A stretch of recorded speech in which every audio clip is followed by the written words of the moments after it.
¿Quiénes somos?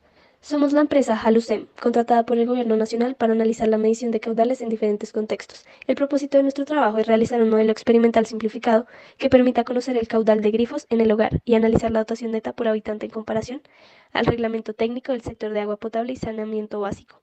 Por último, estimaremos el caudal de un río en Colombia y lo compararemos con los registros del IDEAM. ¿Qué es un caudal y en qué unidades se mide? Un caudal es la cantidad de agua fluido que circula por un río, tubería o canal por unidad de tiempo. Su unidad de medida en el sistema internacional es metros cúbicos por segundo. La información de caudales puede ser de utilidad para prever desastres naturales y así disminuir su impacto, puesto que conocer qué tanto aumenta o disminuye un cuerpo de agua permite pronosticar una catástrofe, como una inundación debido a desbordamientos de ríos. De igual forma, funciona para que en empresas de servicios públicos se pueda calcular el cobro mensual con respecto al agua utilizada. Menciono un ejemplo. Esta medida está estrechamente relacionada con la vida diaria, pues siempre que se abre la llave de la ducha, cierta cantidad de agua, medida en metros cúbicos, pasa a través de una tubería para mojar a la persona en cierto lapso determinado. Es así como al dividir tal cantidad de agua por tal tiempo, se obtiene el caudal. El caudal de un río puede medirse de diversas maneras. Entre los métodos más conocidos está el volumétrico, el cual se utiliza para medir el caudal en corrientes pequeñas. Una manera de aplicar este método es midiendo la relación que existe entre cierta cantidad de volumen y un tiempo determinado.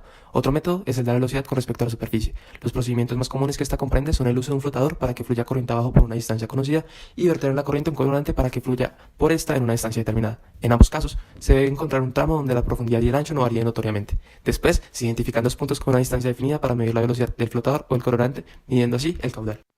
El caudal de un río tiene una relación directa a la cuenca. La cuenca es aquella área de terreno que ayuda al flujo del agua, pues a medida que la cuenca se agranda, el caudal también aumenta. Esto se debe a que al tener una mayor área, una mayor cantidad del agua logra circular en cierto tiempo.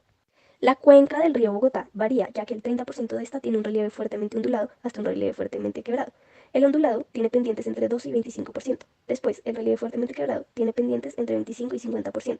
Unos datos adicionales sobre esta cuenca es que tiene un número elevado de corrientes, tiene una precipitación entre 400 y 2200 milímetros anuales y su temperatura está entre los 6 y 30 grados centígrados. Para lograr la medición del caudal del grifo será necesario un grifo, un envase que en este caso es de 500 mililitros, un cronómetro, una regla y una tabla de resultados. La regla será de utilidad para saber qué tanto se debe abrir el grifo y así definir dónde se abre para la potencia baja, media y alta. Seguido a esto, se registrarán el estimativo de tiempo que tarda en llenarse el envase por cada uno de los integrantes. Esto se repetirá 3 veces para así obtener 12 resultados en cada nivel de potencia. Con esto se hará un promedio y al final se obtendrá un valor de caudal. Después de esto, se hará una gráfica donde el índice de caudal promedio es el eje Y y el nivel de potencia es el eje X. Así, gráfica 4, donde se hizo una comparación con respecto a las 3 gráficas anteriores, se evidenció claramente que los datos obtenidos en los diferentes niveles de potencia fueron precisos, pues se acercan notablemente entre ellos.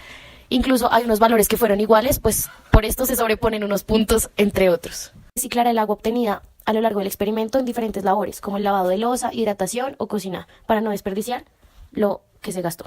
¿Qué porcentaje aumenta el caudal a medida que pasa la mitad a la máxima potencia?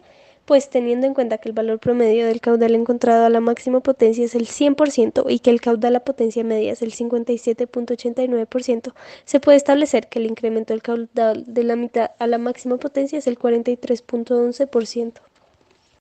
Al evidenciar el caudal en 4 cuartos de su capacidad y compararlo con el caudal medio, que corresponde a 2 cuartos, es posible establecer un caudal de flujo intermedio entre estas.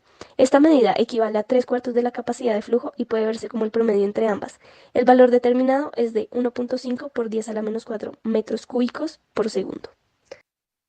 A partir de los resultados se realizó un estimativo del caudal de ciertos aparatos. En una ducha se abrió el agua por 10 minutos, donde se gastó 40 litros de agua aproximadamente, por lo cual se estableció que el caudal fue de 6.7 por 10 a la menos 5 metros cúbicos sobre segundos.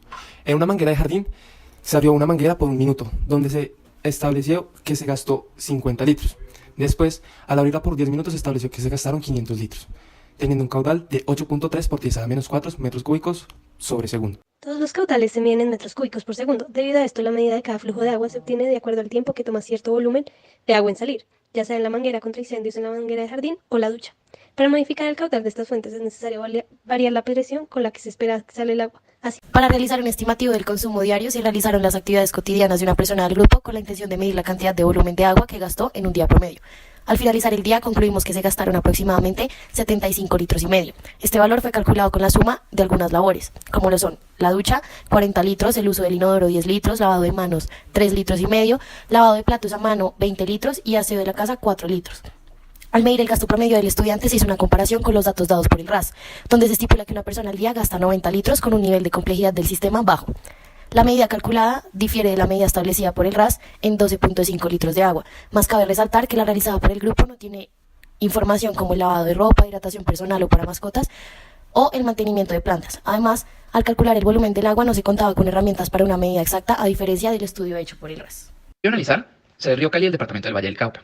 Para lograr predecir su caudal, se debe tener en cuenta que el caudal es igual al área del río por la velocidad de flujo por un factor de corrección. Según el informe técnico del Laboratorio Ambiental del DACMA, las dimensiones y valores necesarios para estimar el caudal del río son 10 metros de largo, 4 metros de ancho, una velocidad de flujo de 30 centímetros por segundo y un factor de corrección de 0,58. Haciendo estos cálculos, obtenemos que el caudal es de 6,93 metros cúbicos por segundo. Ya teniendo un estimativo del caudal del río Cali, se puede investigar sobre el caudal promedio real, el cual, según un informe de la CBC y el IDEAM, es de 3,6 metros cúbicos por segundo. Se observa que el valor estimado es casi el doble del caudal real y representa un error absoluto del 93%. Sin embargo, esta diferencia se debe a diferentes factores. En primer lugar, debe tenerse en cuenta que para la estimación del caudal se tuvo en cuenta un solo tramo del río, y este tiene dimensiones muy variadas, lo cual hace que el cálculo realizado sea poco representativo. En segundo lugar, el factor de corrección es diferente en cada tramo del río, y por lo tanto, usar solo uno de ellos influye negativamente en el cálculo del caudal. En tercer lugar, la velocidad de flujo del río jamás es constante, pues a lo largo de un tramo pueden haber piedras que disminuyen la inercia del fluido y en otros no. Además, para encontrar un valor parecido al caudal real deben promediarse varios cálculos en diferentes partes del río, en las que las dimensiones sean diferentes. Cabe resaltar que al principio se trató de calcular el caudal con bases en las dimensiones generales del río, pero al hacerlo se observó que el caudal da una cifra elevada a la sexta potencia, lo cual es casi imposible para un río tan pequeño como el río Cali.